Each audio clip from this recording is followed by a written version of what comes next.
আমার নকশি খাতায় আপনাদের সবাইকে স্বাগত। আশা করি আপনারা সকলে খুব ভালো আছেন। আজ যে গল্পটি পড়ব তার নাম নিকুঞ্জবাবু, লেখা প্রচেত গুপ্ত। দরজার আড়ালে কেউ হাসছে। কে হাসছে?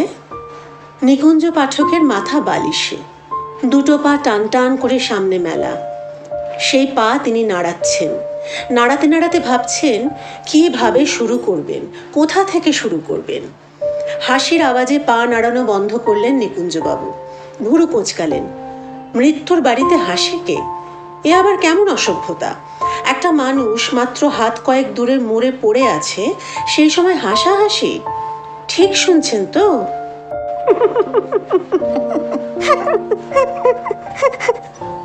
হ্যাঁ, ঠিক শুনেছেন। দরজার ওপাশেই বারান্দা, নিকুঞ্জবাবুর শখের বারান্দা।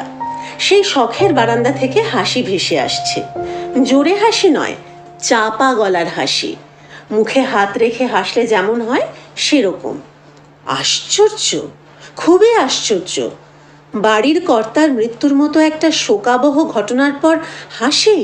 কে হাসছে? বাড়ির কোনো মেম্বার নাকি বাইরের কেউ? হতে পারে বাইরের লোকও হতে পারে। কিছুক্ষণ হলো একটা দুটো করে বাইরের লোকজন আসতে শুরু করেছে। গাড়ি, ট্যাক্সির হর্ন শোনা যাচ্ছে, সিঁড়িতে পায়ের আওয়াজ।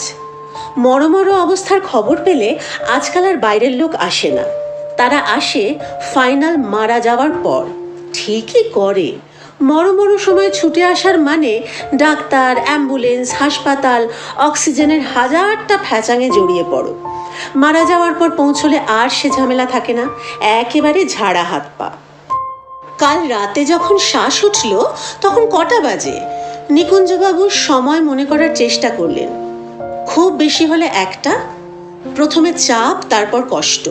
বুকটা ঢেউয়ের মতো একবার উঠছে একবার নামছে। চোখ দুটো বেরিয়ে আসার জন্য ছটফট করছে। কপাল গলা ঘামছে দরদরিয়ে। এসব এলাকায় রাত একটা মানে অনেক। সুরমা দেবীর চেঁচামেচিতে বাড়ি শুদ্ধ সবাই উঠে পড়ল। দুই ছেলে, তাদের বউরা, বড় নাতনি, গোপালের মা, সবাই। একটা হট্টগোলের মতো অবস্থা। ঘরে ঘরে আলো জ্বালানো হলো। কেউ হাত পাখা খুঁজছে, কেউ জল আনছে, কেউ ওষুধের বাক্স হাতড়ে ওষুধ খুঁজছে আর বাড়ির সবাইকে গাল দিচ্ছে। এ বাড়িতে একটা জিনিস যদি ঠিক সময়ে পাওয়া যায়, এটা বাড়ি না অন্য কিছু। 1:15 নাগাদ সুরমা দেবী মুখে আঁচল চাপা দিয়ে কাঁদতে শুরু করলেন। স্বপন রেগে গিয়ে বলল, আহ মা, কি আরম্ভ করেছ? রাত দুপুরে মরা কান্না শুরু করলে কেন? সুরমা দেবী কান্না থামিয়ে বড় ছেলেকে ধমক দেন, তোর বাবা রাতে মরছে তাই রাতে মরা কান্না কাঁদছি, দিনে মরলে দিনে কাঁদতাম, তোর কি অসুবিধে? কথা শেষ করে সুরমা দেবী আবার মুখে আঁচল চাপা দিলেন। নিকুঞ্জবাবু বিয়ের পর থেকেই দেখছেন তাঁর স্ত্রীর এই ক্ষমতা অদ্ভুত। কান্নাকাটির মধ্যেও সে ধমকাতে পারে। স্বপন অবাক হয়ে বলল, মরছে? মরছে কোথায়? বাবার বুকে ব্যথা হচ্ছে। বুকে ব্যথা হলেই কি মানুষ মরে যায় নাকি? গ্যাসের ব্যথা হতে পারে। অন্তরার ঘর থেকে বেরোতে দেরি হয়েছে। সে পরেছিল নাইটি। নাইটি পরে শ্বশুরের ঘরে আসা যায় না। শ্বশুর মৃত্যু পথযাত্রী হলেও না, না হলেও নয়। সে হাউসকোট খুঁজে গায়ে জড়িয়ে তবে এলো। সুরমা দেবী তার দিকে তাকিয়ে কঠিন গলায় বললেন, এতক্ষণ কি করছিলে? তখন থেকে ডাকছি। বাপরে, বাড়িতে একটা মানুষ মরছে আর নাক ডেকে এত ঘুম? অন্তরা কাটা গলায় জবাব দিল, এত ঘুম কোথায়? এই তো সব সেরে সুরে 12টার পর শুলাম। আপনি তো ভালো করে জানেন মা, সবাইকে খাইয়ে রান্নাঘর পরিষ্কার করে বিছানা করে এই বাড়ির বউদের শুতে কত দেরি হয়। আপনি কি জানেন না? কুন্তলার তো আরও সময় লাগে, ওর ছেলে ছোট। সুরমা দেবী চোখের জল মুছে বললেন, স্বামী মারা যাচ্ছে, এখন আর বাড়ির বউদের কাজের ফিরিস্তি নাই বা শুনলাম অন্তরা? একেবারে না হয় সব চুকে বুকে যাওয়ার পর শুনবো। এখন যাও দেখি, একটা হাত পাখা নিয়ে এসো। তপন জলের গ্লাস হাতে নিকুঞ্জবাবুর মাথার কাছে দাঁড়িয়েছিল। সে বলল, হাত পাখা দিয়ে কি হবে মা? ঘরে তো ফুল স্পিডে ফ্যান চলছে। সুরমা দেবী ছোট ছেলের কথায় আমল দিলেন না। কুন্তলা দরজার পাশ থেকে সরে এসে স্বামীকে বলল, আহ, মা যখন বলছে এই সময় হাত পাখা লাগে, তুমি বরং ডাক্তার সরকারকে ফোন করো। তপন বিরক্ত গলায় বলল, তুমি জলের গ্লাসটা ধরে দাঁড়াও, গ্লাস হাতে ফোন করতে পারবো না। ডাক্তার সরকারকে ফোন করা হলো দুই পর্যায়ে, ল্যান্ড এবং মোবাইলে। প্রথম পর্যায়ে ফোন বেজে গেল। দ্বিতীয় পর্যায়ে ঘুম ভাঙা বিরক্ত গলায় ডাক্তারবাবু বললেন, হাসপাতালে নিয়ে যান। হাসপাতাল শুনে সুরমা দেবীর কান্না বাড়ল। দুই পুত্রবধূ এসে শাশুড়ির গায়ে হাত রাখতে গেলে তিনি কান্না থামিয়ে সেই হাত সরিয়ে দিয়ে বললেন, গায়ে হাত দাও কেন? আমি কি মুচ্ছ যাচ্ছি? শরত, মানুষ মরার সময় আদিক্ষেতা ভালো লাগে না, আদিক্ষেতা করতে হলে অন্য সময় করবে। হাসপাতালে নিতে হলো না, তার আগেই নিকুঞ্জ পাঠকের বুকের ওঠা নামা বন্ধ হলো, চোখ স্থির হলো, তিনি মারা গেলেন। কিন্তু এখন হাসে কে? যেই হোক, নিকুঞ্জবাবুর মনে হচ্ছে এই লোকের গালে এখনই একটা চড় লাগানোর দরকার। শোকের বাড়িতে হাসা বেরিয়ে যাবে। শুধু শোক তো নয়, একটা ভদ্রতা সভ্যতাও আছে। গায়ের চাদর সরিয়ে খাটের ওপর উঠে বসলেন নিকুঞ্জবাবু। হাতে সময় অল্প, এতে কতটুকু দেখা হবে? কিছুই হবে না। দীর্ঘ 65 বছরের জীবনে কত মানুষ, কত ঘটনা, একটা পাক মারতে না মারতেই সময় ফুরিয়ে যাবে। সময় বাড়াবার জন্য নিকুঞ্জবাবু যে চেষ্টা করেননি এমন নয়, চেষ্টা করেছিলেন। উনি কিছুতেই রাজি হলেন না। স্যার, আর 1 ঘন্টা বাড়িয়ে দিন। উনি শান্ত গলায় বললেন, এইটা বলবেন না নিকুঞ্জবাবু, একে আউট অফ টার্ন পারমিশন করে দিলাম, এখন যদি আরও আবদার করেন তাহলে মুশকিলে পড়ব। নিকুঞ্জবাবু হাত কচলে বললেন, অনুমতি দিলেন বলেই আর একটু সময়ের জন্য রিকোয়েস্ট করছি, নইলে কি ছাই সাহস পেতাম। উনি হেসে ফেললেন, সুন্দর সৌম্য হাসি। বললেন, আচ্ছা নিকুঞ্জবাবু, আপনি ঠিক কি দেখতে চাইছেন? নিকুঞ্জবাবু গদগদ গলায় বললেন, শুধু দেখতে নয়, শুনতেও চাইছি স্যার। আমার মৃত্যুর পর প্রিয়জন, পরিচিত মানুষ, আত্মীয় স্বজন, বন্ধু বান্ধব, কে কি করে, কে কি বলে, আড়াল থেকে একবার দেখতে চাই। কি হবে দেখে? নিকুঞ্জবাবু লাজুক গলায় বললেন, মানুষের এটাই মজা স্যার। নিজের জন্য অন্যের হাসি, আহ্লাদ, আনন্দ দেখে যেমন সুখ হয়, তেমনি তাদের শোক দুঃখ দেখেও ভালো লাগে, তৃপ্তি পায়। এত মানুষ আমার জন্য কাঁদছে, আহারে উহুরে বলছে, এটা একটা বড় পাওনা স্যার। বলছে মানুষটা কত ভালো ছিল, কত বড় মাপের ছিল, সমুদ্রের মতো মন, পর্বতের মতো হৃদয়। শুনতে ভালো লাগবে না স্যার? আপনি বলুন না। উনি মুচকি হাসলেন, বললেন, আমি ঠিক জানি না, হয়তো লাগবে। আচ্ছা নিকুঞ্জবাবু, আপনি নিজের জন্য কতখানি শোক দুঃখ আশা করছেন? নিকুঞ্জবাবু উৎসাহী গলায় বললেন, নিজের মুখে কি বলবো স্যার, অনেকটাই করছি, বলতে পারেন পুরোটাই। এত বছর বেঁচে থেকে এত কিছু করলাম, আর মরার পর একটু কান্নাকাটি এক্সপেক্ট করব না? শুধু তো আর একটা 3তলা 4তলা বাড়ি তৈরি নয়, স্ত্রী যেমনটি চেয়েছে তেমনটি করে বানিয়েছি, তার শখ মেটাতে ধার করেছি, পরিশ্রম করেছি। তারপর আমার 2 ছেলের কথাই ধরুন স্যার, স্বপন তপন, মার্ভেলাস ছেলে। ছোটটা ব্যবসা নিয়ে একটু গোলমালে আছে বটে, কিন্তু সেটা বড় কিছু নয়। দুজনকেই মানুষ করলাম, তাদের বিয়ে দিলাম। মেয়ে স্যার বর্ধমানে, জামাই কিঙ্কর, অতি চমৎকার ছেলে, দারুণ রেজাল্ট। এই ছেলেকে আমি খুঁজে বের করেছিলাম, সে এক গল্প স্যার। একদিন অফিস থেকে ফিরছি, হঠাৎ বাসে দেখি, যাক সে গল্প আর একদিন হবে। নাতি নাতনিগুলো আমার ভারী লক্ষ্মী পক্ষী। বড় ছেলের মেয়ে বুলি তো একটা সময় দাদু বলতে পাগল ছিল, খালি বায়না আর বায়না। এখন বড় হয়ে গেছে, সারাদিন কম্পিউটার ঘাঁটে, বিদেশে যাবে বলে বায়না ধরেছে। ছোট ছেলের পুত্রটি স্যার আমার বড় আদরের, এত আদরের যে নাম দিয়েছি আদু। আদর থেকে আদু। নিজের মুখে বলাটা ঠিক নয়, তবু আপনাকে বলছি, শুধু বাড়ির জন্য নয়, বাইরেও কাজকর্ম করেছি, খাতিরও পাই। পাড়ার তিনটে ক্লাবের প্রেসিডেন্ট আমি। এই বুড়ো বয়সেও প্রতি মাসে একবার করে পুরনো অফিসে যাই, সবার সঙ্গে দেখা করে আসি। চা না খাইয়ে বেটারা ছাড়তেই চায় না। আমাকে পেলে ওরা কত খুশি যে হয়। উনি যেন খানিকটা আপন মনেই বললেন, সেই খুশিটা নিয়ে চলে যাওয়াটাই বুদ্ধির কাজ হতো নাকি নিকুঞ্জবাবু? নিকুঞ্জবাবু হাত জোর করে ফেললেন। প্লিজ স্যার, একটিবারের জন্য। উনি মাথা নামিয়ে জাবদা খাতায় ঘস ঘস করে লিখতে লিখতে বললেন, ঠিক আছে যান, যখন চাইছেন একবার ঘুরে দেখে আসুন। তবে মনে রাখবেন, আপনি কিন্তু নিজেকে দেখাতে পারবেন না। শরীরটা আপনার শোবার ঘরে যেমন শুয়ে আছে, মরে আছে, তেমনিই থাকবে। আপনি ঘুরবেন ছায়ার মতো বাতাসের সঙ্গে, সবই দেখবেন, শুনবেন, কিন্তু দেখা দিতে পারবেন না, বলতেও পারবেন না কিছু। যান, আড়ালে থেকে দেখা করে আসুন সবার সঙ্গে। তাহলে স্যার, সময়টা কি আর একটু বাড়াবেন না?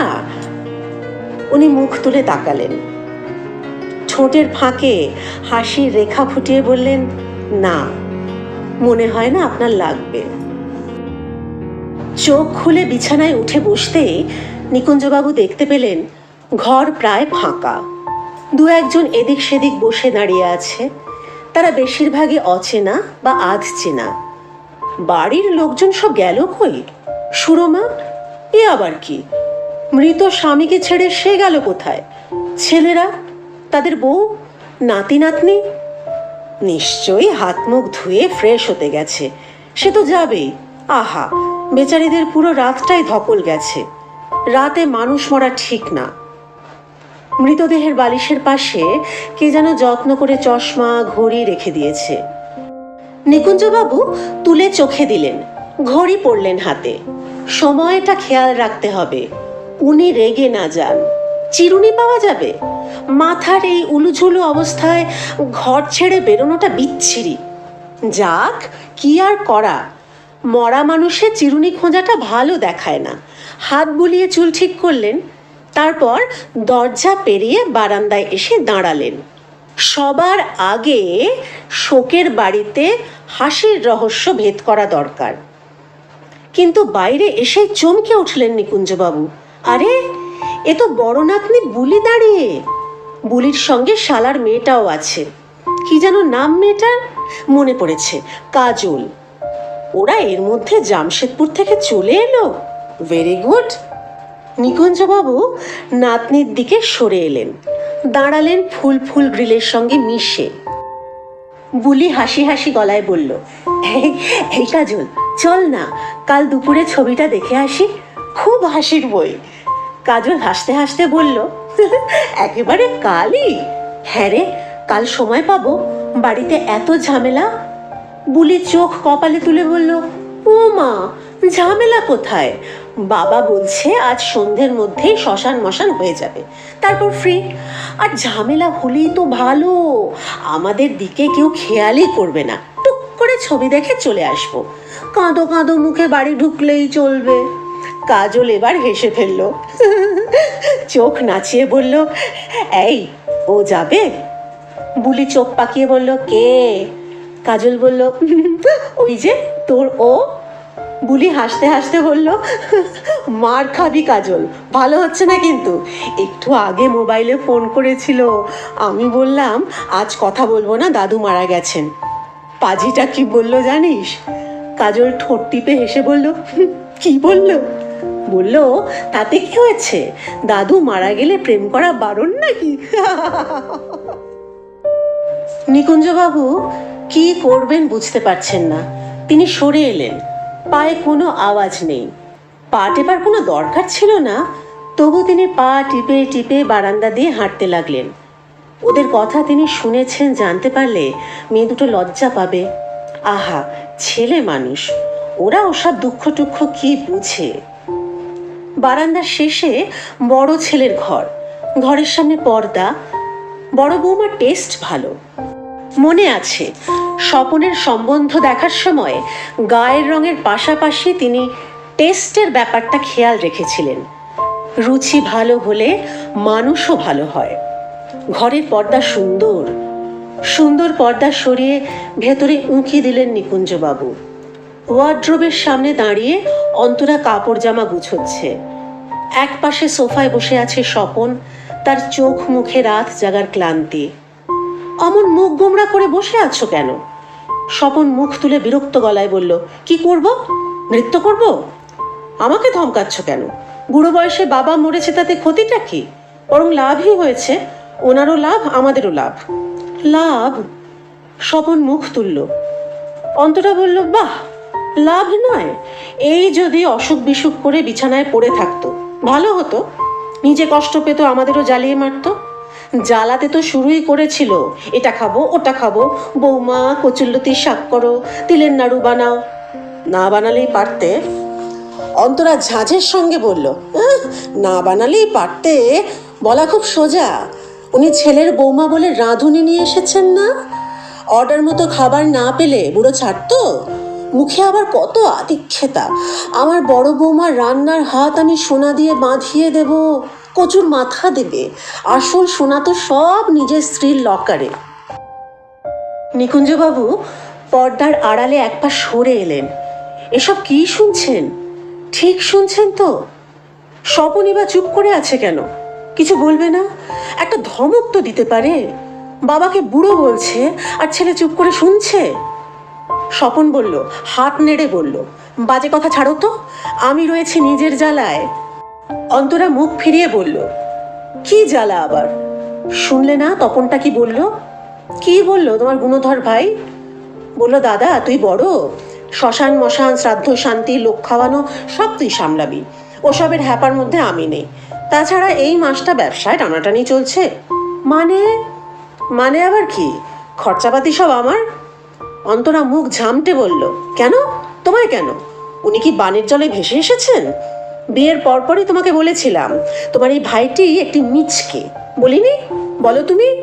শুধু তোমার ভাই নয়, তোমার ভাইয়ের ফর্সা বউটিও সুবিধের নয়। একলা পেলে শ্বশুরের সঙ্গে এত গুজুর গুজুর কিসের রে বাপু? শ্বশুর কি তোর একার? স্বপন বলল, কি আবার? নিশ্চয়ই বাবার কাছ থেকে ব্যবসার টাকা ম্যানেজ করতো। যাক, ওসব ছাড়ো। আমি দেখি কাজকর্ম কত শর্টে সারা যায়। দীর্ঘশ্বাস ফেলে সরে এলেন নিকুঞ্জবাবু। সন্তানের সব কথা ধরতে নেই। শোকের মাথায় মানুষ উল্টো পাল্টা কত কি বলে। পিতৃশোক বলে কথা চারটিখানি ব্যাপার নয়। ছোট ছেলের ঘরে পর্দা টানা নয়, ভেজানো। বিয়ে থা হয়ে গেলে ছেলের ভেজানো দরজা ঠেলে ঢুকতে নেই। বাইরে থেকে হয় ডাকতে হয়, নয় গলা খাঁকারি দিতে হয়। আজ সেসব সমস্যা নেই। দরজার সঙ্গে মিশে ভেতরে সেঁধিয়ে পড়লেন নিকুঞ্জ পাঠক। টেবিলের সামনে বসে তপন অফিসের কাগজপত্র ঘাঁটছে। একটু দূরে খাটে বসে আছেন তার শাশুড়ি, পান চিবোচ্ছেন। নিকুঞ্জবাবু বেয়ানকে দেখে খুশি হলেন। এই মহিলাকে তিনি পছন্দ করেন। মহিলা সরল সাদা মানুষ, কথায় কথায় বলতেন, আমাকে কিছু বলবেন না দাদা, মেয়ের বিয়ে দিয়েছি, মেয়ে এখন আপনার। এই মেয়ের ভালো মন্দ কিছুই আমি বুঝি না। এই মহিলা মৃত্যু সংবাদ পেয়ে সবার আগে ছুটে আসবে না তো কে আসবে? এমনটাই হওয়া উচিত। বিপদের সময় পাশে না দাঁড়ালে কিসের আত্মীয়, কিসের আপনজন? খাটের অন্য পাশে কুন্তলা তার 4 বছরের ছেলে আদুকে ভাত খাওয়াচ্ছে, সিদ্ধ ভাত। ভাতের আড়ালে একটা ডিমও আছে। আদু ভাত খেতে চাইছে না, কুন্তলা ধমক দিয়ে খাওয়াচ্ছে। নিকুঞ্জবাবু খাটের পাশে চুপটি করে দাঁড়ালেন। শাশুড়ি মহিলা তার মেয়েকে বললেন, তাড়াতাড়ি কর, হুট বলতে কে এসে যাবে? তপন মুখ না ফিরিয়ে বলল, এসে যাবে তো কি হয়েছে? মহিলা চিবুক তুলে মুখের পিক সামলে বললেন, মরার বাড়িতে রান্না বান্না ভালো দেখায় না, তার উপর তোমার বাবার দেহ এখনো রয়েছে। তপন মুখ দিয়ে অবজ্ঞা ধরনের আওয়াজ তুলে বলল, ওসব আমি মানি না, আমিও খাবো। মহিলা বললেন, আমি মানামানির কথা বলছি না, দেখানোর কথা বলছি।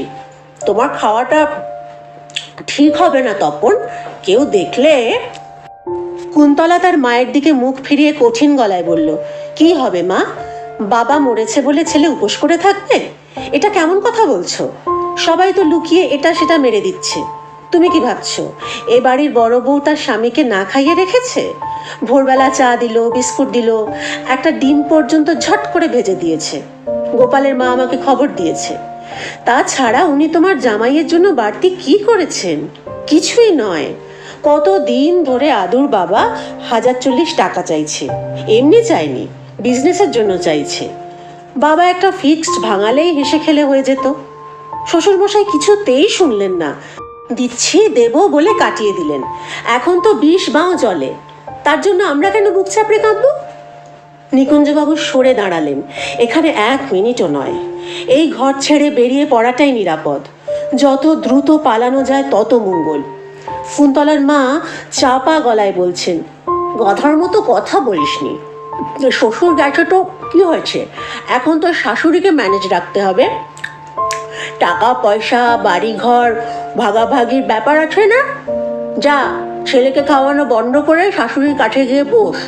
গায়ের মাথায় হাত বোলা, এমনি বোলাবি না, সঙ্গে কাঁদবি। কুন্তলা গজগজ করে বলল, যাচ্ছি, কিন্তু কাঁদতে পারবো না। তুমি তো জানো মা, টিভি সিরিয়ালগুলো ছাড়া চট করে আমার চোখে জল আসে না। তাছাড়া মানুষটাকে কখনোই আমি পছন্দ করিনি। সারা দিন বাড়িতে বসে খালি ট্যাঁক ট্যাঁক আর ট্যাঁক ট্যাঁক। আলো নেভাও রে, কল বন্ধ করো রে, ছাদের দরজাটা খোলা কিনা দেখে এসো রে। উফ, হরিবল। নিকুঞ্জবাবু বেরিয়ে পড়লেন। তিনি কি চিন্তিত? মুখ দেখে মনে হচ্ছে চিন্তিত, আবার নাও হতে পারে। জীবিত মানুষের মুখ দেখে যা মনে হয়, মৃত মানুষের বেলায় তা নাও হতে পারে। সিঁড়ি দিয়ে নামার সময় দেখা হলো মেয়ের সঙ্গে। দেখা হলো বলাটা ঠিক নয়। নিকুঞ্জবাবু ঝুমুরকে দেখতে পেলেও ঝুমুর তাকে দেখতে পেল না, পাওয়ার কথাও না। ঝুমুরের পেছনে তার স্বামী কিঙ্কর, মেয়ের হাতে রুমাল, জামাইয়ের হাতে ঢাউস সুটকেস। বর্ধমান থেকে আসছে বলে সুটকেস, নিশ্চয়ই এখানে কটা দিন কাটিয়ে ফিরবে। নিকুঞ্জবাবু সিঁড়ির একপাশে সরে দাঁড়ালেন, ঝুমুরের মুখের দিকে তাকালেন। মেয়ের মুখ থমথমে এবং লালচে। আহারে, নিশ্চয়ই খুব কান্নাকাটি করেছে। মেয়েটার এই এক দোষ, বড্ড নরম। বাবার একটা কিছু হলো কি হলো না কেঁদে ভাসাবে। এই তো গত বছর সামান্য ফ্লু নিয়ে কি কাণ্ড করলো। সকালে খবর পেয়ে বিকেলের ট্রেনে চলে এসে কান্না জুড়ল। আর এই তো একেবারে মৃত্যু, কাঁদবে না? মেয়ের কান্নায় বাবারা দুঃখ পায়। আজ অন্যরকম হলো। নিকুঞ্জবাবু খুশি হলেন। তিনি মেয়ে জামাইয়ের পিছু নিলেন। ঝুমুর কোনো দিকে না তাকিয়ে চটি ফটফটিয়ে তার মায়ের ঘরে এসে থামল। নিকুঞ্জবাবু ঢুকে পড়লেন বন্ধ জানলা গলে। সুরমা দেবী আধশোয়া অবস্থায় খাটে শুয়ে আছেন, চোখ বোজা। মাথার কাছে গোপালের মা হাত পাখা নিয়ে বাতাস করছে। দুপাশে অন্তরা আর কুন্তলা দুজনেই দাঁড়িয়ে, হাতে গ্লাস। দুজনেই তাদের শাশুড়ির জন্য শরবত এনেছে। সম্ভবত সুরমা দেবী এখনো সিদ্ধান্ত নিতে পারেননি কোনটা তিনি খাবেন। ঝুমুরের পায়ের আওয়াজে সুরমা দেবী চোখ খুললেন। এসেছিস? ঝুমুর ঝাঁকিয়ে উঠল। মা, আমি এত পরে খবর পেলাম কেন? সুরমা দেবী বিরক্ত গলায় বললেন, এতে আগে পরের কি আছে? মানুষটা না মরলে মরার খবর দেব কি করে? তাছাড়া স্বপন তো সকালেই ফোন করেছে। ওটা সকাল হলো? 7টাটা কি সকাল?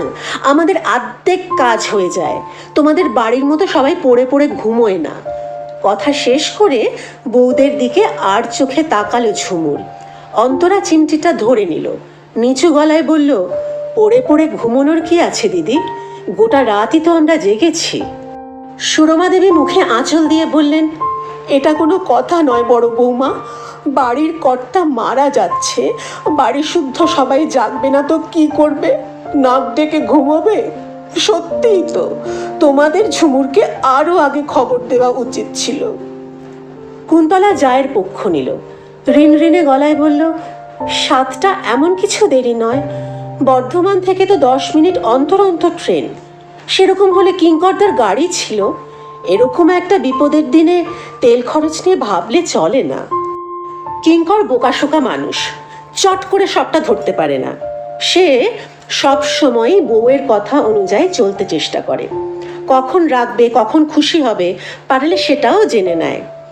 অপমান গায়ে লাগতে কিঞ্চিত বেশি সময় নিল। সে তার বউয়ের দিকে তাকালো।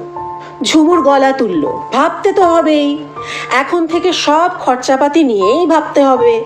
নিজের বাড়ির টাকা পয়সা নিয়ে যেমন ভাবতে হবে, এ বাড়ির টাকা পয়সা নিয়েও ভাবতে হবে। বাবার সম্পত্তি শুধু ছেলের নয়, মেয়েরও।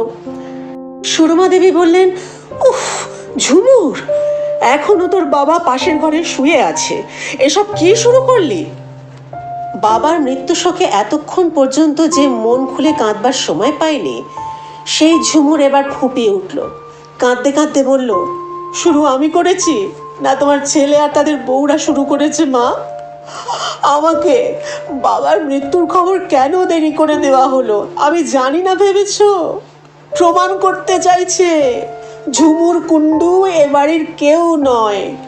এটা সহজ হবে না, এই বলে রাখলাম। পাই পয়সা সব বুঝে তারপর এ বাড়ি ছাড়বো। কথা শেষ করে ঝুমুর তার স্বামীর দিকে ফিরে বলল, হাঁদার মতো দাঁড়িয়ে আছো কেন? চলো ঘরে চলো। কি জানি, এরা বোধহয় আমার ঘরে এতক্ষণে তালা মেরে দিয়েছে। মেরে দিলে ক্ষতি নেই, উকিল ডেকে তালা ভাঙাবো। দেয়াল বেয়ে নিকুঞ্জবাবু একতলায় এসে দাঁড়ালেন। মনটা বিষণ্ণ, খুবই বিষণ্ণ। এসব কি শুরু হয়েছে বাড়িতে? কি শুরু হয়েছে? এই তার ছেলে মেয়ে, এই তার সংসার। ভাবতে ভাবতে পাক দিয়ে বাড়ির পেছনে এলেন। বাগানে এসে দাঁড়ালেন। এদিকটা ভাড়াটেদের। ভাড়াটে বলতে দুটি মাত্র মানুষ, অল্প বয়সী স্বামী স্ত্রী। চাকরি বাকরি ছাড়া সারাদিন গান বাজনা আর লেখাপড়া নিয়ে থাকে। এমনি গান বাজনা নয়, গম্ভীর গান বাজনা, ওয়েস্টার্ন ক্লাসিক্স, বেটোফেন, মোৎসার্ট, চাউকোভস্কি। অনেক ঝাড়াই বাছাই ইন্টারভিউয়ের পর এদের একতলার পেছনের দুটো ঘর দিয়েছিলেন নিকুঞ্জবাবু। বাড়িতে লেখাপড়া গান বাজনার একটা পরিবেশ থাকা দরকার, সে নিজের ঘরেই হোক বা ভাড়াটেদের ঘরেই হোক। বাড়ি তো একটাই, ছেলে মেয়ে দুজনেই চমৎকার। এলেই ডেকে ঘরে বসিয়ে খাতির যত্ন করেছে। এটা কি বাজছে হে? ফিফথ সিম্ফনি মেসোমশাই, ফিফথ সিম্ফনি। সেটা আবার কি? এটা খুব বিখ্যাত একটা সুর। ভেতরে আসুন না মেসোমশাই, এক কাপ চা খেতে খেতে বাজনা শুনে যান। নিকুঞ্জবাবু ভেতরে গেছেন, সোফায় বসে বাজনা শুনতে শুনতে চা বিস্কুট খেয়েছেন, চোখ বুজে মাথা নেড়েছেন। বিখ্যাত সুর তাকে যতটা না আপ্লুত করেছে, তার থেকেও বেশি আপ্লুত করেছে ভাড়াটেদের আচরণ। 10-12 দিন ভাড়া দিতে দেরি হলে গা করেননি কখনো। এই তো এ মাসের ভাড়া এখনো দেয়নি। তিনি কি তাড়া দিয়েছেন? দেননি। দেবেনি বা কেন? চমৎকার মানুষের থেকে কি ভাড়া বড় হলো? মৃত্যুর খবর পেয়ে এরা কি করছে? আজও কি গান বাজনা শুনছে? দুঃখের বাজনা, বেহালা বা বাঁশি? না, বাজনা শুনছে না। বাগানের ঝোপঝাড় আগাছার উপর দিয়ে ভেসে নিকুঞ্জবাবু এসে দাঁড়ালেন ভাড়াটেদের ড্রয়িং রুমের জানলায়। ওই তো স্বামী স্ত্রী দুজনেই বসে, হাতে বই, মুখ থমথমে। থমথমে হওয়ারই কথা, মাথার উপর পছন্দের মানুষটা মরে পড়ে আছে। ওদের মুখ থমথমে হবে না তো কি হবে? মেয়েটি বলল, খারাপ লাগছে। স্বামী মুখের সামনে থেকে বই সরিয়ে বলল, আমারও লাগছে বিপাশা। নিকুঞ্জবাবু সরে এলেন। তার চোখ দুটো আনন্দে চকচক করে উঠল। বিপাশা কাঁদো কাঁদো মুখে বলল, অনেক ভাগ্য করে এমন একজন বাড়িওয়ালা পেয়েছিলাম। ছেলেটি বলল, আমি ভাগ্যে বিশ্বাস করি না, কিন্তু একে পেয়ে মনে হচ্ছিল ভাগ্যই আসল। নিকুঞ্জবাবু মুগ্ধ, ইচ্ছে করছে ঘরে ঢুকে পড়তে। তারপর সোফায় বসে হাসতে হাসতে বলবেন, এক কাপ চা খাওয়াও দেখি। আর ওই যে কি ফোনই আছে তোমাদের, বাজনাটা বাজাও, শুনতে শুনতে চা খাই। কিন্তু সে উপায় নেই। উনি এক চক্কর ঘুরে দেখার অনুমতি দিয়েছেন, দেখা দেওয়ার অনুমতি দেননি। তাও আরো সরে এলেন নিকুঞ্জবাবু। একেবারে দরজার পাশে। নিজের জন্য অন্যের মায়া, শোক, প্রশংসা শোনার মধ্যে এত আনন্দ। বিপাশা বলল, ভাগ্য বলে ভাগ্য, এমন বোকা হাঁদা বাড়িওয়ালা কার কপালে জোটে বলো? ছেলেটি হাসল, পায়ের উপর পা তুলে বলল, বোকা বলে বোকা, একেবারে গ্রেট বোকা, সেই জন্যই তো খারাপ লাগছে। বাজনা শুনিয়ে আর চা খাইয়ে হাঁদাটাকে তুমি যেভাবে ম্যানেজ করে রেখেছিলে বিপাশা, ভাড়া দিতে দেরি হলেও টু শব্দটা করতো না। এমন গাধা তুমি কোথায় পাবে? বিপাশা খিলখিল করে হেসে উঠল, এই আস্তে, শুনতে পাবে। কে? গাধা বাড়িওয়ালার গাধা ভূত। এবার দুজনেই মুখে হাত চাপা দিয়ে হাসতে লাগলো। নিকুঞ্জবাবু ছাদে। বেলা হলো, রোদ কড়া হচ্ছে। নিকুঞ্জবাবু পকেট থেকে রুমাল বের করে ঘাম মুছলেন। পাঁচিল টপকে তাকালেন নিচে। অনেক মানুষ। কাঁচের গাড়ি এসে গেছে। দুই ছেলে সেই গাড়ি ফুল মালা দিয়ে সাজাচ্ছে, চোখের জল মুছতে মুছতে। আহারে, ঝুমুর আর পুত্রবধূদের অবস্থা আরো খারাপ। নতুন ধুতি পাঞ্জাবিতে মৃতদেহ সাজাতে সাজাতে কেঁদে ভাসাচ্ছে। চন্দন পড়াচ্ছে বিপাশা, ভারী যত্ন করে পড়াচ্ছে।